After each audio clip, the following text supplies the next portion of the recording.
Ogun mà ti bẹ̀rẹ̀ o láàrin Regina Daniel àti ọkọ rẹ̀ tí gbogbo wa mọ̀ sí Prince Ned Nwoko. Èyí gbẹ́nu tán o, wàhálà ńlá rèé, ìjà ńlá rèé nítorí eléyìí ó mà ti dìjà ẹbí, ó ti dìjà ìgboro, ó ti kọjá ibi tí ẹ fi sí ẹ̀yin èèyàn wa. Ẹ wá nǹkan fìdílé tàbí kí ẹ fìdílé nǹkan bí ẹ ó ṣe máa gbọ́ ohun tí a ní láti mú wá fún yín lórí ọ̀rọ̀ Regina Daniel àti ọkọ rẹ̀ Ned Nwoko. Tó bá jẹ́ ìgbà àkọ́kọ́ tí ẹ wo fídíò wa nìyí, ẹ tẹ subscribe button fún àǹfààní láti máa rí púpọ̀ lára àwọn fídíò wa wò. Ẹ̀yin èèyàn wa, wàhálà ti bẹ̀rẹ̀ o, ìjà ńlá ti bẹ̀rẹ̀ ní àárín Regina Daniel àti ọkọ rẹ̀ Ned Nwoko. Ẹ mọ̀ wípé àwọn èèyàn tilẹ̀ ti ń bú Regina Daniel tipẹ́tipẹ́ wípé níṣe ló fẹ́ bàbá àgbàlagbà o, bàbá tó jẹ́ wípé ó yẹ kó fẹ́ ìyá rẹ̀ àbí kí ó jẹ́ grandpa sí òní Regina Daniel lọ fẹ́, èyí tí wọ́n sì ti bí ọmọ méjì. Ṣùgbọ́n ní báyìí ìjà mà ti dé láàrin àwọn ọkọ àti ìyàwó méjèèjì yìí débi wípé ó ti dìjà ẹbí, ó ti dìjà ìgboro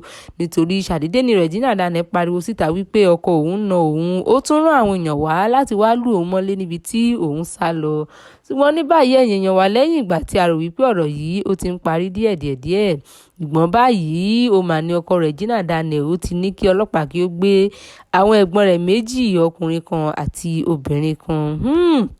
Ẹ̀yin èèyàn wa, ọ̀rọ̀ yìí kọjá agbára nítorí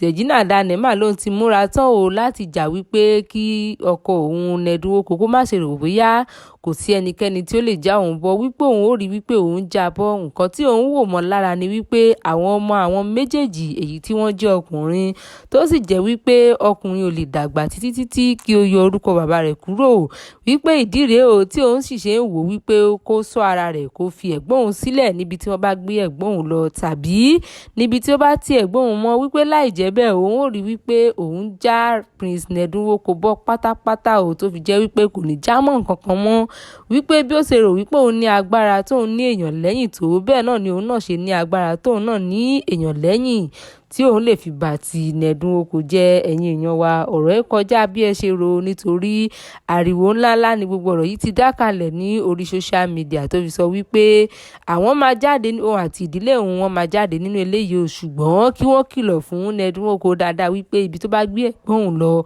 kó tú ẹ̀gbọ́n òun sílẹ̀ o, kó tó di pé ìjà yìí yóò kọjá ibi tí wọ́n rò. Láì jẹ́ bẹ́ẹ̀, nǹkan tí òun ó ṣe fún Ned Nwoko, nǹkan tí